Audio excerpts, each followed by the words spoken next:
What do you mean, what snacks do we got for the game? Straight from the Yinzer Bible, chapter 3, verse 18, wherever 2 or more hath gathered, there will be buffalo chicken dip. My man Linda just dumped some chipped ham on a piece of plywood, was calling it a charcuterie board. This week's episode of Pittsburgh Dad is brought to you by the law firm of Bordis & Bordis. Who am I rooting for? The Rapture. You can just take me up there, leave a pile of clothes down behind here, since I need to watch 2 other teams in the Super Bowl. I'll be up in heaven having a beer with Chuck Noll and Chris Farley. What do you mean all that guts IPA? Then forget it, just leave me down here. What numbers do I got in the block pool? 2 and 5? Well, here's hoping for a Super Bowl full of field goals and safeties. Rick, what kind of pool did you sign me up for? My halftime square's got a fraction in it. No one's got the symbol for Prince. Don't worry, everybody. Taylor Swift made it back from Japan on time. Yeah, Mandy can't find her book bag each morning, but she knows where on the planet Taylor Swift is every minute of the day. Don't give me that. You kids have been to Japan. Last summer when we went down to Orlando Flight Spirit Airlines, there was a layover in Japan.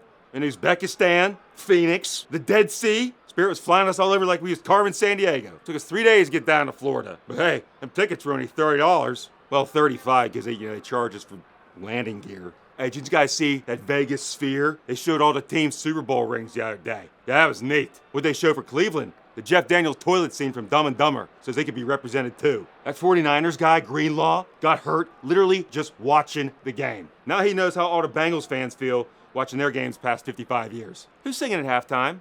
Usher. How's about we usher in somebody better? Like Billy Joel. There ain't one person on this planet that don't love Billy Joel. Have him come out in a Cadillac, or if your Uncle Rick, a Cavalier. No, I ain't a Swiftie. I'm a Halls and Oatsy. Yeah, there's 3 of us, but we're growing. What are you, Linda? A Bobby Brownie. Well, he ain't giving out friendship bracelets. All he knows is house arrest anklets. Okay, who pooped? Great-grandma? Wasn't you? The only other person in proximity that's wearing a diaper is Pat Mahomes. Yeah?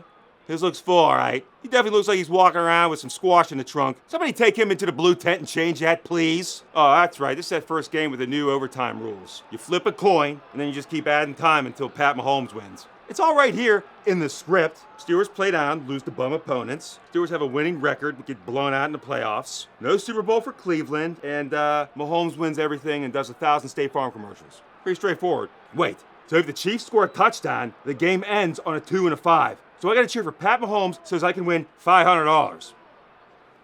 No, not happening. Not gonna do it. I'd have just blown all that money on beef jerky anyhows. 3, 2, 1, and that's a wrap on the NFL this year. Now we can finally focus on something that's actually important in life, like the Steelers getting 7. Yin's got homework. I want a detailed profile on every player attending the Combine this year. Here we go, Steelers.